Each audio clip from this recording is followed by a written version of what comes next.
ourselves and the society from casteism and religion. Our dream, Dr. B.R. Ambedkar Memorial Trust, our dream is to change the society and make a casteless and religionless society as a whole. I hereby conclude my speech by thanking everyone sincerely.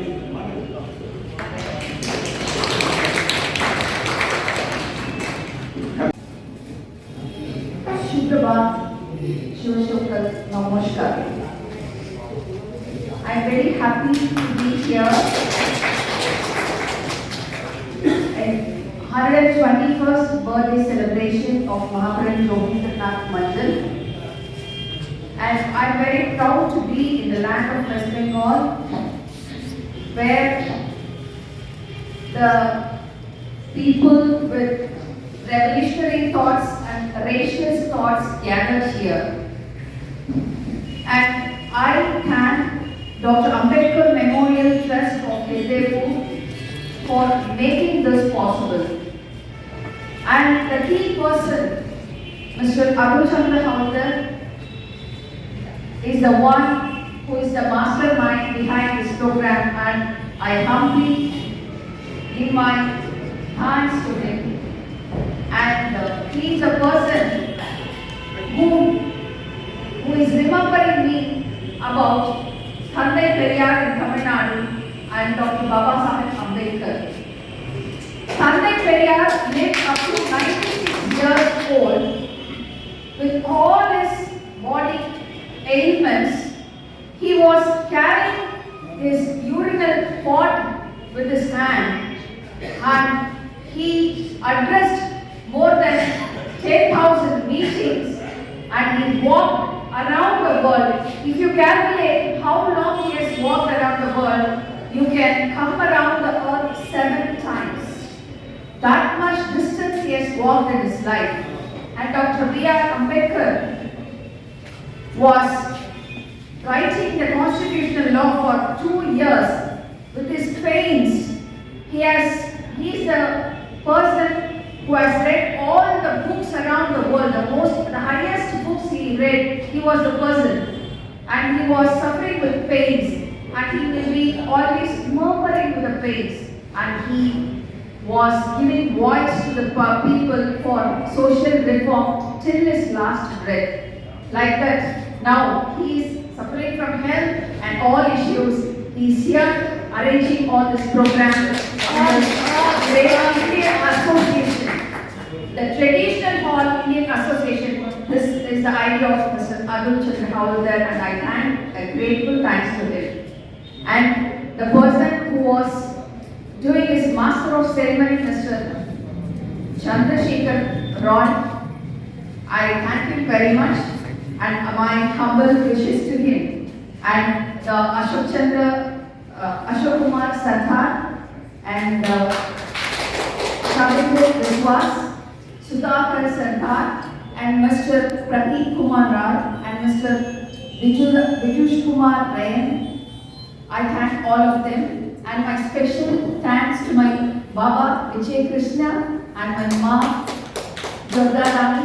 They both are so lovable. This is the right place to tell about them, and their hospitality made me overwhelmed, and I call them Baba and Ma till my life. I'm very much thankful to them for making this possible, and the owner of the sweet voice, Mrs. Smriti Khanna Havaldar, and Shamiti Punda. Both are very beautiful singers, and it is the gift that I heard their voice here. And thank you for the board member Deepali and all others who has honored here. And my dear sister Swasti Sardar, who has come from Jharkhand for the past 4 days, she was with us, and her husband also. Thank you very much. And last but not least, my husband Dr. K. Raja, who is the backbone and support for me all my life. And he is sitting here as a proud husband without any ego, and I love to him. Thank you very much. So, I'm coming to the topic today. Why we are here? Why this program? Is this only the program of Mahatma Jogindernath Mandal's birthday, 121st birthday, remembering of him and praising him?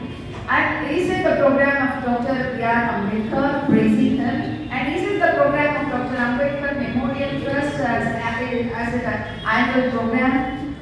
This is the program to discuss about the past, the present, and the future. This is the ultimate goal of this program, to discuss our expected future and to protect ourselves from unexpected future. So what is our past? Even yesterday is our past. Last month is our past. Last year is our past.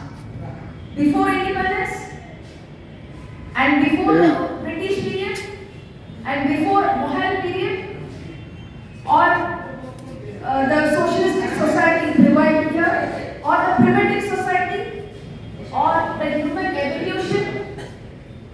Is the human evolution is our past, or before human evolution, when the human living being started from amoeba to the monkey? Is that our past? Is the Big Bang theory is our past? Yes, we have to think the past so long back. Then he has created a beautiful way to live, and he has created lot of fundamental rights for women and the suppressed people. After that only we started living in a dignified manner. This was the concept in the past, and here I wanted to tell about my fight based on the constitutional law. I got the certificate mentioning Sneha of Tirupattur, wife of Parthiva Raja. Here we declare that she does not have no caste and no religion. This was a certificate issued by Tamil Nadu government to me. I kept argument based on Indian constitutional law. Our Indian constitutional law, the preamble says India is a secular state. When India itself is secular, why can't an Indian be? India is a secular without no caste. India does not have any caste or a religion. Then why can't an Indian be without caste or religion? So, the second one is the constitutional law ensures freedom of religion. In Article 25, it says, the Indian Constitution says, every Indian has the right to choose their religion. They can worship any god. They have rights to follow any religion, propagate any religion. They can have religious minority institutions, Christian institution, Muslim institution, Buddhist institution. It protects minority rights also. So, when the articles give freedom of religion, you can follow any religion, you can propagate any religion, vice versa, it gives the rights not to follow any religion too. They have a right not to follow any religion. So these two arguments was there to get the certificate, and now you all appreciate for getting the certificate and the way the path was shown by Dr. Babasaheb Ambedkar to our Indian Constitution. This was the success. And here I want to thank my parents. My father, Mr. P. Aruna Krishnan, my mother, Mrs. Manimuri, both are lawyers in Tamil Nadu. They are practicing for more than 41 years. And they both studied in Madras Law College and get to know each other. They got intercaste marriage. After getting intercaste marriage, they don't want to mention any caste of either father's caste and mother's caste to the children. So they mentioned no caste. And the caste system is made by the religion. So they mentioned no religion also. So they named us. I'm Sneha, my sister is Mumtaz Surya, and my other sister is Jennifer, named by the Christian name. So we three daughters of Sri and Manimori was admitted in the school without mentioning caste or religion, and we completed our school with mentioning no caste and nil in caste column and nil in religion column, and we got the EC from the school. And I finished my BA here in Madras, Dr. Ambedkar Government Law College, Madras. And I completed my ML in Labour and Administrative Law in Madras, Dr. Ambedkar Government Law College, Madras. And I completed my MA Sociology without mentioning caste and religion. So after doing all these things, I got an affidavit. I prepared an affidavit stating all my history, stating all my certificates, and I declared myself as no caste, no religion citizen. And I attached this affidavit for my application of any government exams or government jobs. And later, I felt very tough to handle with this, and I approached the Tahsildar office for issuing me a certificate of no caste and no religion in 2010. After 10 years of fight, I got my certificate on February 5th, 2019. So I got married in 2005 with Dr. Partha, who is a feminist, who is a racialist, who is an atheist, who is a writer, who is a progressive mentality, a man without ego, and a man without any conservative ideology, and he treats men and women equally, and he made the family a democratic one. And I got married with him in 2005. Since he had all this ideology, we got a love marriage and an intercaste marriage. So we decided to name our children with different minority names. So my elder daughter is Adile Nazreen. Adile is a Buddhist name and Nazreen is a Muslim name. And my second daughter is Adila Irene. Adila is an Islam name and Irene is a Christian name. Wow, great! And my third daughter is Arifa Jessie. Arifa is a Muslim name and Jessie is a Christian name. Now when I say my daughter's name, no one can identify which religion they belong to. And I specifically avoided a Hindu name because the Hinduism creates caste discrimination and untouchability. And you know one thing? Rig, Yajur, Sama, Adharvana, in 4 Vedas, there is no mention of the name Hindu. In Ramayana and Mahabharata, 2 long epics, there is no mention of the name Hindu. In Bhakti literatures, there is no mention of the name Hindu. So there is no religion called Hindu. This religion is actually a Sanatana religion. It is a mono-religion for the ruling facilities, for the ruling comfort. They named this Bharat as in India.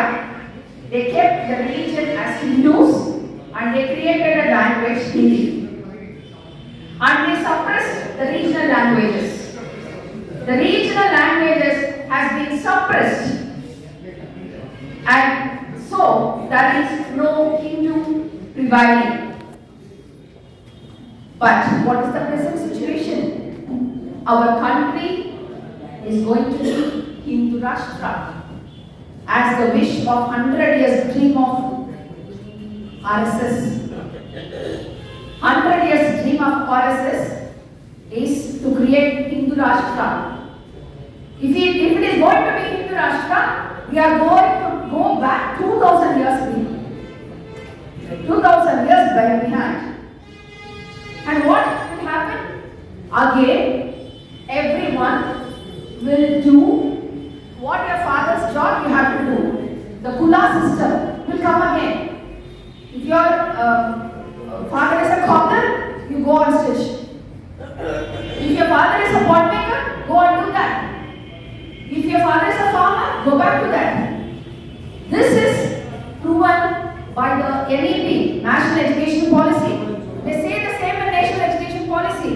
They are telling you should study up to 8th class, and the 3rd class and 5th class and 8th class will have a board exam. If you are going to fail in that, go and have a diploma course in which your father was working or your grandfather was working, your great grandfather was working. After 4 years of 9th, 10th, 11th, 12th classes, you have to do your degree for 4 years. That too, if you are going to do it in Sanskrit, you will get 50% concession. And if you are going to do your master degree, you should do it for 4 years. And if you are going to do a PhD, 90% exception from the fees if you are doing it in research in Sanskrit. With other languages, no. And they are going to create an Navodaya schools. They are going to close all the schools around 20 kilometers. Only one school for 20 kilometers, that is Navodaya school, where our children could not go and study from the village or rural area. The downtrodden people who is not having a good background, where the parents are not educated, cannot complete the school at all. So this is the policy, national education policy we are getting. And RBI is ruled by Hindutva people. Election Commission is ruled by them. The judicial system ruled by them. Supreme Court ruled by them. We can see the Raman temple judgment. Our constitution says this is a secular state, but our president, our prime minister will go on open Rama temple. He will do all the mantras, all things. That is the secularism. So they are going to replace constitutional law with Manodharma Shastra. Yes. This is going to happen in future, and this is what we are afraid of. So all the and we can see how the minority people will be treated, the states will be treated, and the linguistic minorities, how they will suffer. The Manipur is the example. So everything is everything is named in the Indra names, in Sanskrit names. All the laws, the names have been changed, the street names have been changed, the town names have been changed, the government schemes, the government offices. Every name is changed into Sanskrit, not in the regional language. Your language, the constitutional law gives a central government sovereignty and the state government sovereignty. Everything will be demolished. One election, one country, one ruler, one language, everything will be one. So if it is going to be in that state, we will be very, very bad state of slaves, more than British rule, more than other rules. We all will be like more than 80 journalists and writers are in the jail now. More than 100 writers, journalists have been killed. In the same way, all of us are going to face the difficulties in the society. So our future is a question mark. So we have to protect our constitution and our state. What is the way? Now we are coming to the future. We have discussed about the past. We discussed about the present. So what is the future? Future is filled only with the fear? No. It is not only filled with the fear. It is filled with the ideologies. It is filled with the ideology of Karl Marx. It is filled with the ideology of Dr. Ambedkar. It is filled with the ideology of Thandai Periyar. And we are having the weapons in our hand to fight against this system. We are having the weapon. And with the weapon, we have to fight against some and women and children. Now women is treated very badly as it was treated in Gujarat in 2002. After the Gujarat issue, lot of Muslim women and Dalit women was raped. The children was killed. The Muslims was burnt alive. The Dalit people was burnt alive. The same situation is coming back. So we have to take the swords and the shields in our hand, which is our ideology. The ideology is our sword and the shield. With this ideology, we have to ensure the constitutional rights. We have to ensure we the people of India is sovereign, socialist, secular, democratic and republic. We should ensure such things and the social, economical, political justice. We should ensure, and we should ensure the liberty of thought, expression, belief and faith. We should ensure the status and opportunity in worship, equality in status, equality in opportunity, equality in worship, and not to worship too. And we have to safeguard our dignity, unity, integrity of nation and fraternity. And this should be ensured to all the Indian who having the ideology in their hands. We should safeguard the people around us who are not having the ideology but suffering. Suffering out of oppressions, suffering out of suppressions, suffering of social instability. And the future, we have to ensure the sovereignty of the state and central by national democracy. National democracy is the first and foremost thing. The second one is social democracy. There should not be any discrimination by birth. By birth, you should not discriminate by caste or religion or gender or disability or third gender. You should not discriminate anyone by birth. So the social democracy should be ensured, and